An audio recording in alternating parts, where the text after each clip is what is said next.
Okay, I'm just waiting. I'm in the group. Ding.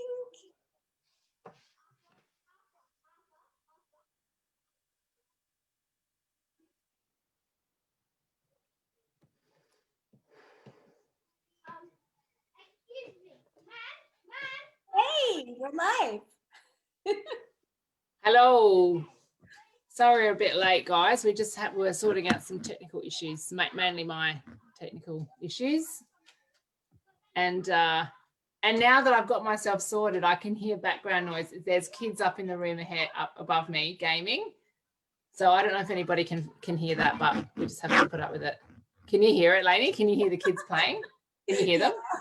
Yeah, so I actually don't know how many kids are in that room. Normally it's just one, but there's 4 kids in the house and Dylan all in the same game, and then kids that aren't here in the game, and they've also got their microphones on, and all day we've been hearing this like reverberation and echo of the kids in other places chatting. Well, no one's watching us right now. Oh, no, we've got Vashti and Jennifer watching. Have we?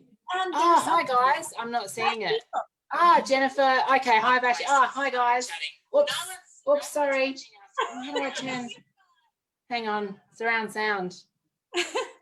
So hello everybody, we're excited to be with you guys, and Sarah and I are gonna try and pop in here and have these explorations and conversations as often as possible. So we've got topics that are really interesting and are alive for us, but would love your feedback too. Sarah, you posted a great thread. I think it was like, what's your burning question or something like that. So I can't remember. It might have been about fear, or I can't remember exactly what I said, but the theme is often similar. Sorry, I'm also just fiddling about with my terrible lighting at the same time, but it's really not making, I should just stop. It's not making any difference. It's always the same. So, you know, the stuff about siblings comes up all the time. The stuff about bedtimes comes up. The stuff about gaming comes up. The stuff about, you know, kids wanting to eat junk food, teenagers wanting to stay in bed all day, you know, whatever, like but it's all the same theme, and that is the conflict that arises when we can't get our kids to do what we want them to do.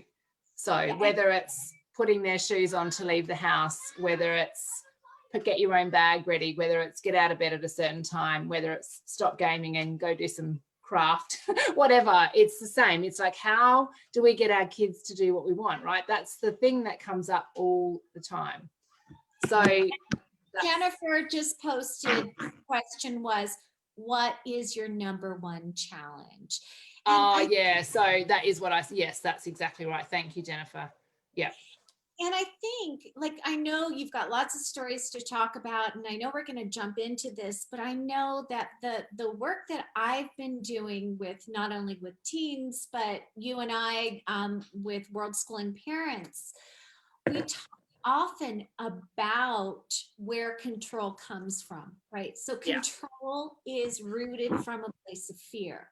So when there's something that we are afraid of, and it may not just be a pure like version of fear, it could be fear combined with frustration, or fear combined with feeling of lack, or any combination of emotions, but at the root it's fear. And how do we address that? Most people address that through control, and they're tapped into sort of I don't know, solving, addressing that fear and that other whatever tagged along emotion is. So that's how they address it. And I think we're going to talk about this, but I think something that we should talk about before we actually talk about this is that we're not comfortable being uncomfortable in our own emotion. Yeah. And when that is the dominant experience in a family, of course, the response is going to be a reactive response from our partners and from our children. So, yeah, I just wanted to bring that up before we start talking about control. Yeah, absolutely. I mean, you know, in the stuff that we've been doing in the last year, fear is, you know, and working through that, it's big thing. And one of the ways that I think parents, and I've done it too, I'm absolutely not perfect. I do want people to know that, that when that feeling of discomfort, aggravation, frustration, anger at our child not doing what it was that we wanted them to do, or they won't stop doing something that they really want to do and we don't want them to do, we don't want that feeling. And so we mostly develop this habit of, instead of feeling that feeling and sitting with the feeling and following where it goes, we try to get the kid to stop doing the behavior that's bothering us, because then we can stop that, and then we can stop feeling that uncomfortable feeling, right? But it doesn't work, because that uncomfortable feeling sits below the surface no matter what. And if you haven't addressed it, it remains. That becomes part of the dominant family culture in that moment. And that's not what we want, is it? Yeah, absolutely. Yeah. I mean, one of the things that tends to come up a lot when we talk about this stuff is people will bring up, you know, things that potentially are genuine issues that they feel like they need to work through with their child. So, for example, you know, the toothbrushing thing comes up all the time, doesn't it? That came up in a live that we did a couple of weeks ago, you know, and there might be some genuine things about that need to be addressed, but you can't do that when you're sitting in that reactive mode, which is when we're sitting confronting our fear but not really wanting to address it. It's really impossible to even sort out what's legitimate fear, what's something that we need to have a plan around, and what's actually a made up thing that's not actually an issue. So regardless of what the issue is, and whether it's actually a really serious thing that you might need some support with, it's still really worth, crucial really, doing this work, so that you're not living your entire life with your children in this like heightened state all the time. Because, I mean, depending on how many kids you've got too, you know, you can actually exist in that state like your whole day for a really long time. How awful must that feel, to be existing there every single time we kind of butt up against the will of our children? So I just want to ask, there's a few people watching. I mean, if you guys want to drop in a comment, we've got so many examples and stories that we'll share with you. But if you've got some things that pop up with you really typically, you know, what is something that your kid does that drive you nuts that you want them to stop doing? Or what is something that you want them to do that you just can't get them to do? What are those things? And what we want to do is show you how this is really not about your child, and how the work is actually within us. Because, oh my goodness, it's life-changing once you realize that instead of having to control other people who are in their own will and in their own autonomy, and, you know, when they're young, they're living in this really egocentric place, right? Like, which is where they should be. Developmentally, that's really normal and appropriate. But imagine being able to take control of yourself, and then the need to control another person just literally disappears. Like, it really can. It's really transformational. Sorry to interrupt you, sweetie. Jessica just posted a comment about something that comes up for her, and I'm assuming she's talking about her children fighting one another, fighting each other. And sure, I can imagine that is triggering, right? I only have one child, so he didn't fight himself, but perhaps you want to address this one. It's a good one. Oh yeah, that's a big one. And I mean, as soon as you've got more than one child, it's gonna come up. And Jessica, I'd love to know, I think you have commented before how old your children are, and I have a feeling that they're the same age as a couple of mine, but maybe you could just drop a comment. Not that it matters greatly, but I just love knowing about other people's lives and families, and I'd love to know you better. So just tell me how old your kids are. And I'm also interested to know what gender, if they identify as any gender, and what that is, because that can play a part as well. I've got girls and boys in my family, and I notice many similarities, but also sometimes some differences about the way they negotiate with each other, you know, physically or not. That can have an impact, and certain types of fighting trigger people differently. Like, some people really can't stand squabbling. you know, just that like that can go on for hours, just like poking verbally at each other, trying to get a rise out of each other. Other people really find physical fighting really difficult. Other people find meanness difficult. You know, maybe there's one sibling that's really mean and picks on the other. 13 and 9. Okay. So I do have a 13-year-old, but she's a girl, and I've got a 10-year-old boy, and 10-year-old boys, yeah. Does one of them, I'm so curious about one of them teases the other, whether there's an Achilles heel in there somewhere. Because that happens. Older one calls names and picks, and the younger one comes out swinging. Yeah. So I mean, it really doesn't matter. The practice of noticing what's going on, but being able to kind of float above it is the same. And so what I would want to know is where your fears around that are. And I know for me, when I was really bothered by this stuff some years ago, when I seemed to have 4 children that were just constantly fighting, and the 2 boys are in the middle, and they can fight physically with each other as well. And you know, I'd read books, and I felt like I had some strategies, and you know, I got down with them, and I sat with them, and I tried to help them find the words because they didn't know the word, you know, all the things that you read, and I felt like I was doing the right stuff, but I still felt really like triggered, for want of a better word. It bothered me, it stressed me out, and I wanted them to stop. And really what it was when I was really honest with myself, was this story that I had invented. 2 things. One was an imagined future where my children didn't get on really well. I really wanted my children to be close, as most of us do, right? We want our kids to be close. We've probably got some imagined, you know, Sunday lunches where all the kids are around the table and they bring their girlfriends and boyfriends, and you know, the idea that the fighting might continue into adulthood and that's going to compromise their relationship was quite painful to me. And so that was one thing that I really needed to think about. Was this fighting in my young children, who were, you know, 4, 5, 6, whatever, going to translate into adulthood really? Because that's the story I'd made up in my head. That was one thing. The other thing was something that my grandma used to say to me all the time, and that was that good children don't fight. And my brother and I used to fight, and she'd remind us that we went to church. And so she was really confused about why children who went to church would fight, because surely when you go to church, you learn how to be like really good children. I mean, it didn't make sense to me in any logical way. And yet that voice has stayed with me.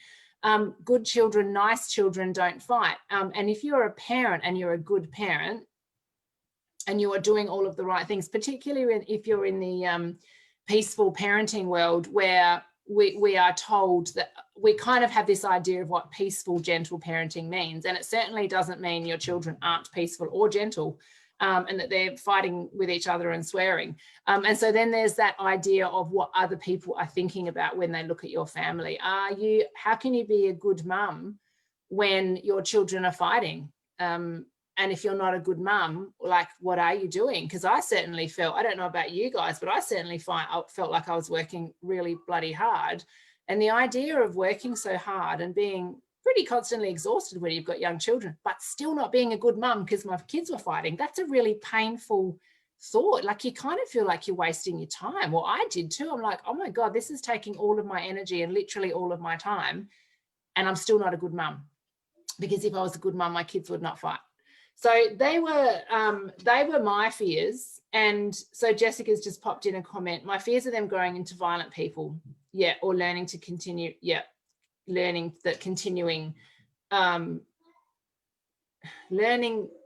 to deal with relationships in this way. Yeah. So are they going to grow into people that think that, you know, maybe violence, name calling, aggression is the way to navigate relationships? Yeah. So sort of similar fears to me, but anyway, you have imagined a future in your head, right, Jessica? And I'm guessing you can probably even visualize it. Like, you maybe even have got some pictures in your head of what that might look like in adulthood. It's the same thing we talked about with the teeth brushing, right? Like, we're just yeah. putting a different scenario and a different fear. The person that we were speaking with during the last live was afraid that their child would never brush their teeth well into Mm. their adulthood. But it wasn't about the moment of right now. There was a No, fear attached to it. So it's a yeah, yeah, and I exactly. think It's it's a fear of great. what's going to happen in the future. And Mm. it's brave for Jessica to reach inside and really articulate that this is a fear for the future. Is Jessica, before Sarah goes on, is this what you're seeing now? Are they violent people? And I know that yes was there before. So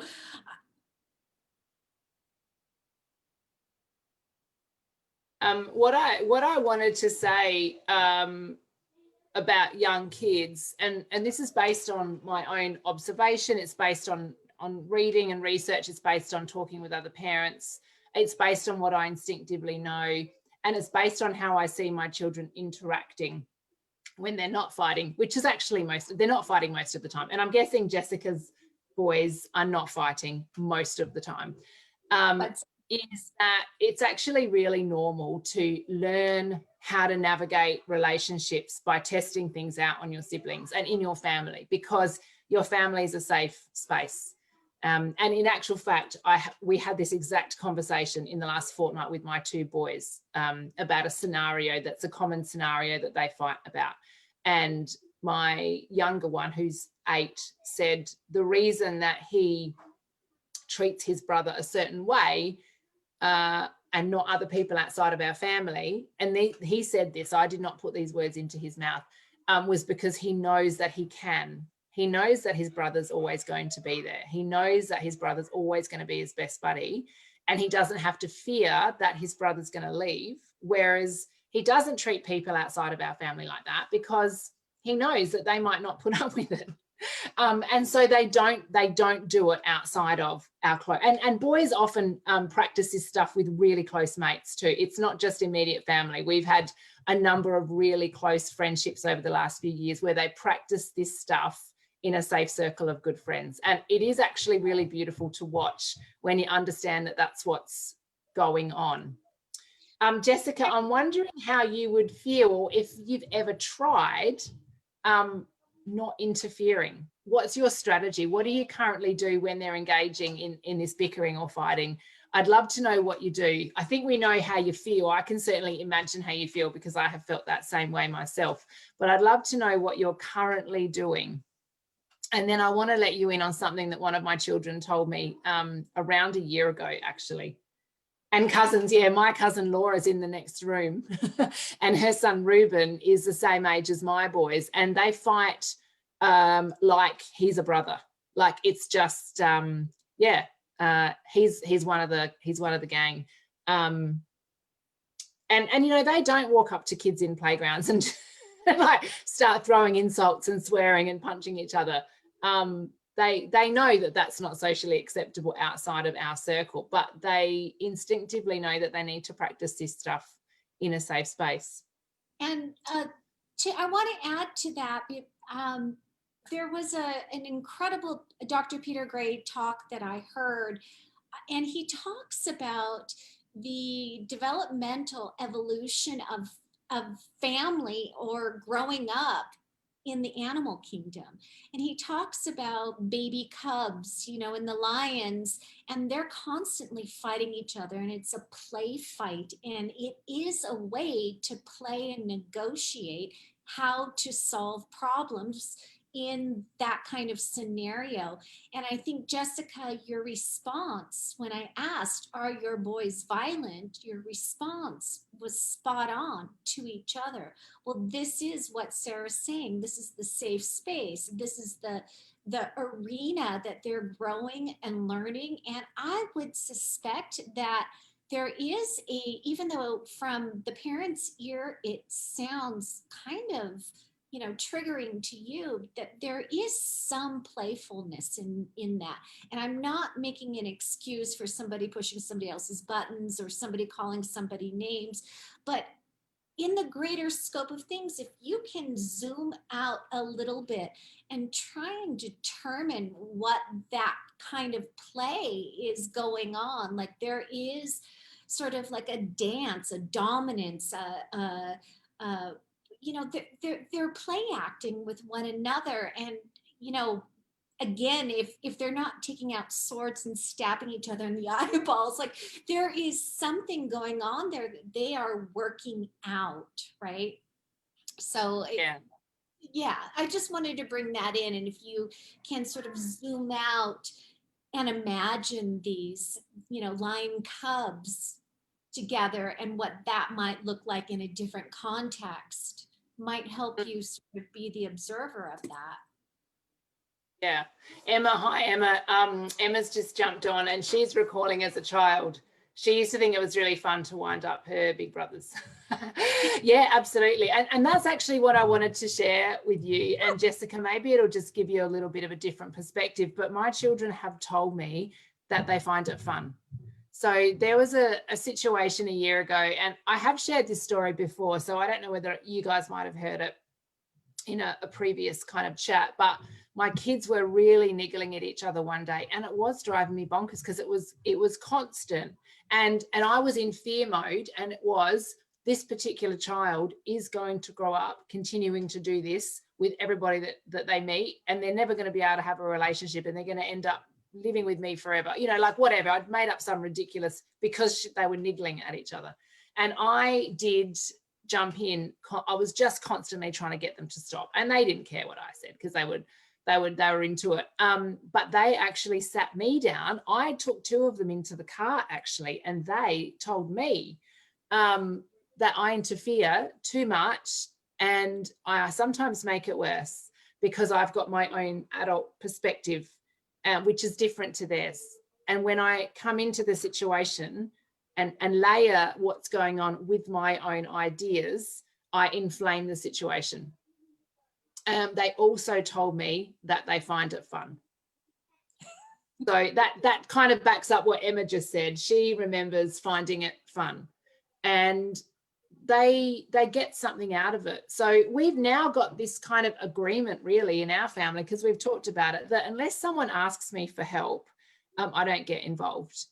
And they will be really clear. Like one of them might come and get me. It's really rare. It's really rare for anyone to come and get me. And if they come and get me, obviously I'll help them. But helping them doesn't involve me stopping them. Helping them is navigating and maybe having a conversation about where the autonomy of one person has started to impinge on the autonomy of another, and how we're going to be able to move forward. And most of the time, I don't have to do that much talking. Most of the time, they really are very, very capable of driving it. But I needed to get my fear of this imagined future out of the way, because if you're living in that place, you're not able to quiet anything to be able to come up with a plan for your kids or with your kids. Jessica, I'd love to know if just saying, you know, out loud or typing down what your fears about the future were, whether even just saying those words has helped dissipate that a little bit, because I normally do find that by just realizing and then saying what they are, the power is taken out of them, and very gradually, and it can take a while, like if this is a new idea for you, to just keep on going with the self-talk every single time it comes up, that over time you'll be able to call on this practice really quickly. Yeah, Emma's just said she still does it to her dad. I was laughing. Yeah. Well, it's funny you say this, Emma, because each family has their own culture, right? And I've spoken about this before in terms of the culture of growing up in my household when I was a child. My father was a prankster and a jokester, but also very, very sarcastic and pushed buttons. So that just happened to be our family culture. And so when I talk to my dad, I'm well into my 50s, but there still is that sort of pokey kind of sarcasm, or, you know, one up, but it's all in the nature of fun. And people that are outside of that scenario see it as that's kind of weird, but that just happens to be part of our family culture. And I love that you recognize that, Emma. And it doesn't have to sit right for anybody else except for you and your family. And that's part of owning and creating and designing your own family culture and what works for you based on the alignment with your own values. And I think that's just so beautiful. Thank you for chiming in. And Yeah, Jessica's Jessica. her fear is deep. Yeah, I totally hear you. It's, I'm guessing you're kind of a similar age to us, and we've probably carried the baggage that's associated with that fear, because there's other stuff going on too. It isn't as simple, as just kind of naming it and then it goes away. But, there's probably other stuff that you've been carrying around for 30, 40 something years, that you have to work through.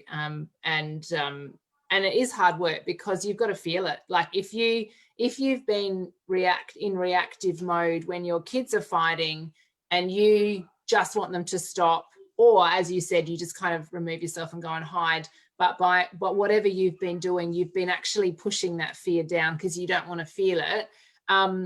There might be like a lot of years of stored pain, really, that you're sitting with, and there's probably a source somewhere. Maybe you weren't allowed to fight as kids. Maybe you got in trouble for fighting. I mean, I don't know what your background was like, but that was certainly true for me. Like, squabbling and fighting amongst children is often not really tolerated. Parents do just want it to stop. So we may not have seen tools in action when we were growing up, and then if we haven't had the blueprint to know how to deal with it, we don't recognize that it's actually pretty normal for siblings to fight.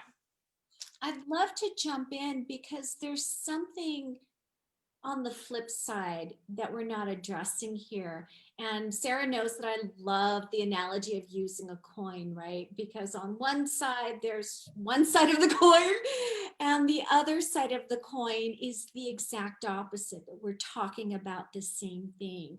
So, what I'm going to address here is those thoughts and ideas that we embodied growing up as young girls and becoming women, as to what our role is or will be as parents. And I had to unpack the idea that my role as a parent was to take care of my child.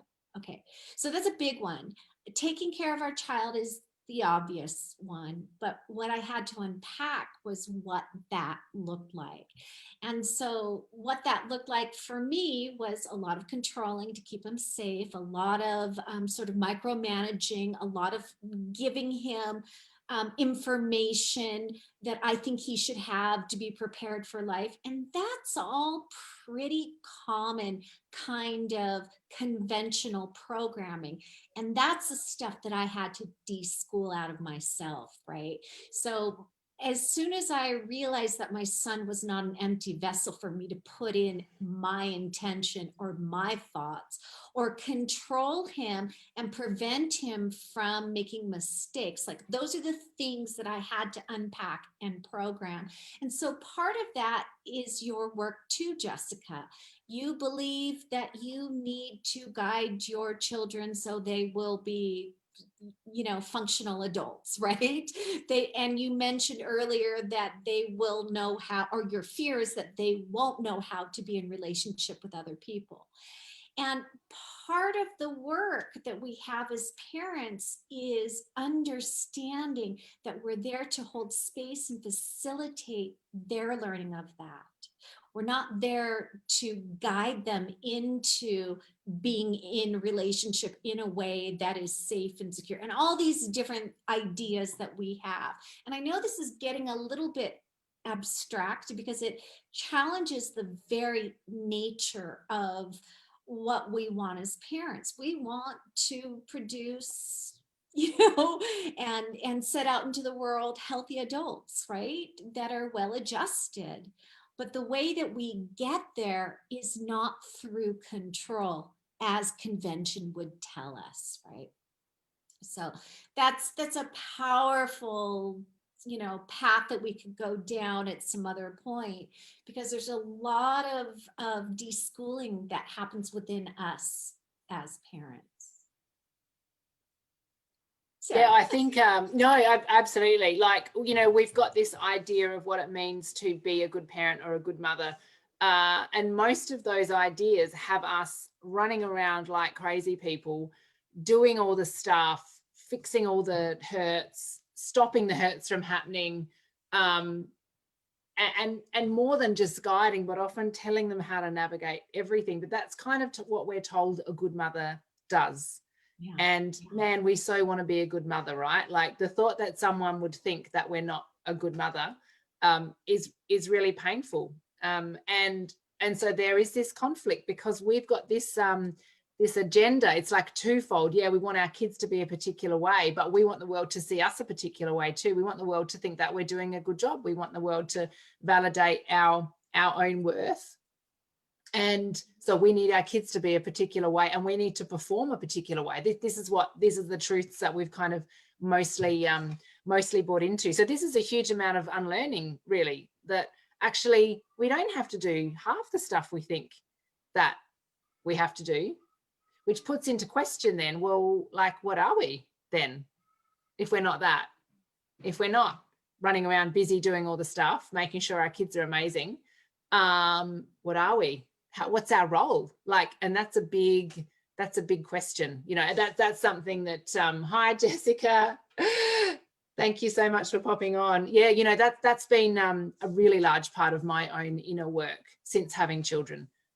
If I am not this mum that does particular things and performs in a certain way, what am I then? How will society see me if I'm not defined in that way? But man, it's liberating, because we don't have to be that kind of parent that other people think that we should be, actually. I remember the first year or maybe it was the second year of our travels, I met up with another family, and Miro was maybe 10 or 11 at the time. And I remember fussing around him to gather up our laundry so I could do his laundry. And I remember this other mother who was much farther along than I was in my journey said to me, "Why are you doing that?" And then I said, "Well, it's my job as a mother. I need to make sure that his clothes are clean." But she said, "Can't he do that himself?" And I sat back, and instead of being reactive and responsive, that was a really big learning for me. It just sort of busted everything wide open. It wasn't about the laundry, but it was about unpacking the idea that I had about my responsibility of taking care of my child. And it looked very different in my mind than what it was that I really wanted for him. And what I really wanted for him was to step into his independence, to try and to make mistakes, to regulate his own, sort of autonomy. And by me doing the laundry or fussing about that, I was in opposition to the things that I wanted. So for me, that was like something as simple as that was, you know, it let me slow down, take a deep breath, and really consider, yeah, okay, so I'm still deschooling and unpacking. Can I be a good mom and not do his laundry? Yeah. Yeah. I mean, I think I posted something on Facebook earlier today, just on my own page, actually, when I was in the bath. And I literally posted it when I was in the bath.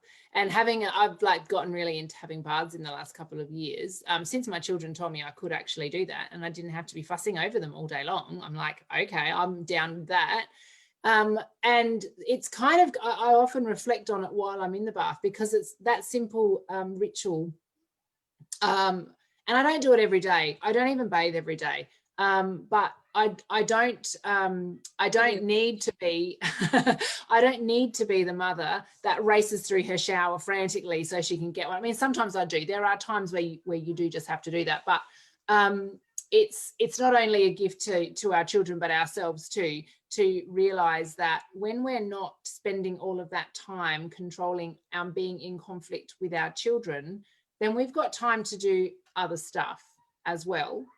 And some of that time can be spent actually unpacking all of these layers of identity that we craft for ourselves around being a good mother, but also freeing up time to do like other stuff that we want, like whatever we want. Like we really I realized that it became a very big part of my, not only my identity, but this like status symbol, like being busy all the time, being the mum that's really busy all the time. Like that's how you know that you're a good mum, because you're super, super busy all the time. You're constantly getting food for your kids, cleaning up, cooking, hosting play dates, playing with them, because we're also told we've got to play with our kids too. We've got to read to them. We've got to read a certain number of books a day. We've got to get them in the bath. We've got to give them nourishing food.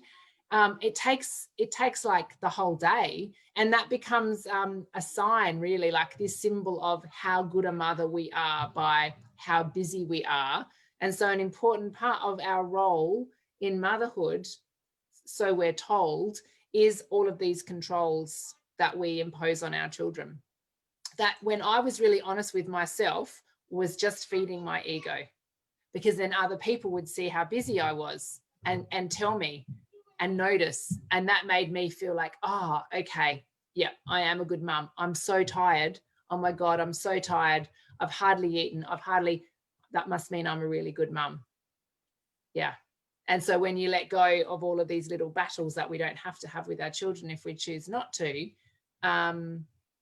you get to unpack all of that and find out who you really are, actually, who you are when you're not being task oriented, and when you're not doing all the stuff and the washing and the folding of the washing and whatever.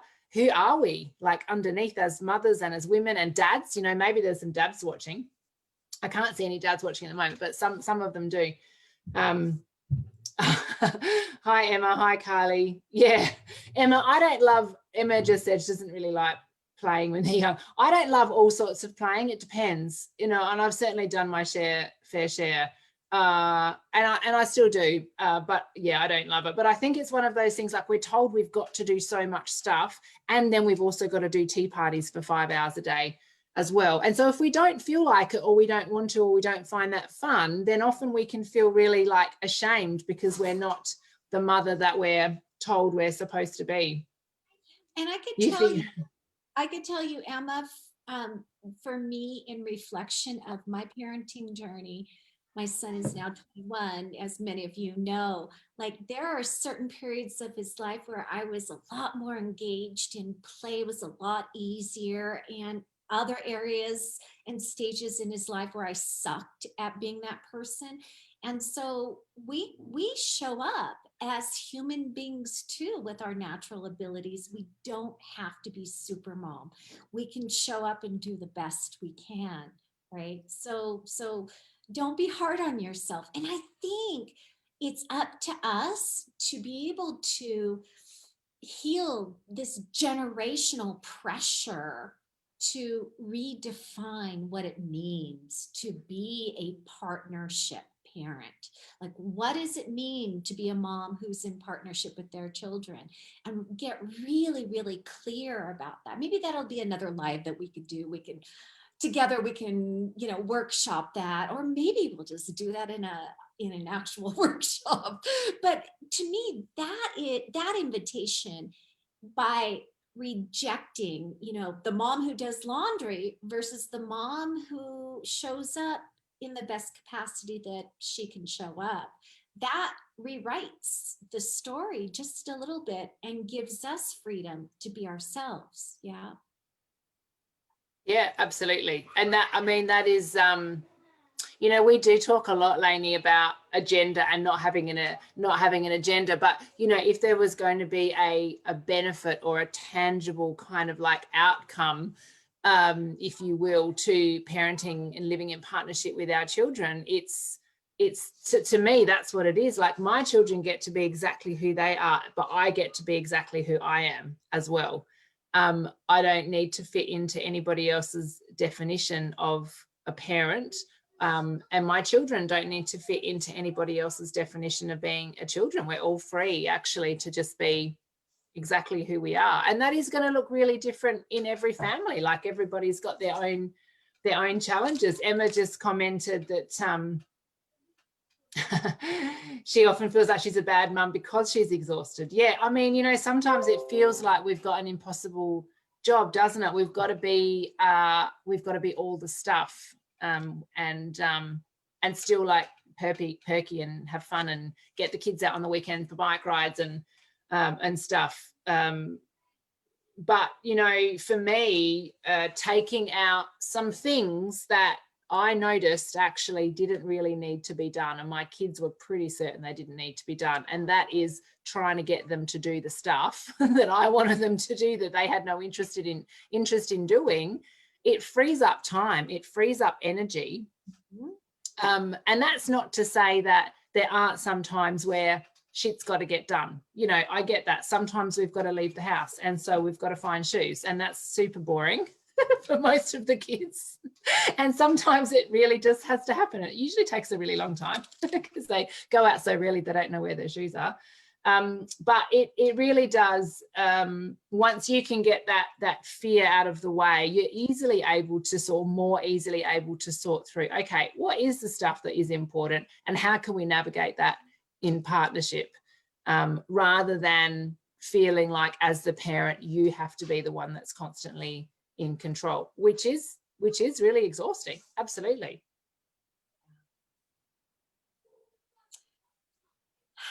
Curious if this conversation is useful to those of you that are watching. Hi, Sarah. Someone else has just jumped on. Nice to see you. Carly's here too. We've got two Emmas. We have Jessica, two Jessicas, Jennifer, Jessie. Love that. So hopefully, like, the idea with jumping on and doing these live conversations is to give you further insight into what we're talking about when we say partnership parenting. I mean, I won't go so far as to say we made up that term, but certainly when we were thinking about what to call ourselves, that just really sums up how we want to be with our families. And but it's probably not as widely used term as some others that we've come to know. So, you know, we want to tell you what we're about and what we mean when we use those words, and how living in this way can really liberate us from a whole load of shoulds and expectations of modern day life that, you know, that we can reframe. Like we can make the choice to reframe that with our families. And we do. And it's a work in progress always, right? So you're never done. You're never done. There's always more. There's always more. Yeah, never done. Awesome. Well, shall we wrap it up, Sarah? Yes, thank you. Yeah. And I do appreciate everybody who logged in and shared their story and contributed to the chat. And if you're watching this in replay, please do put #replay.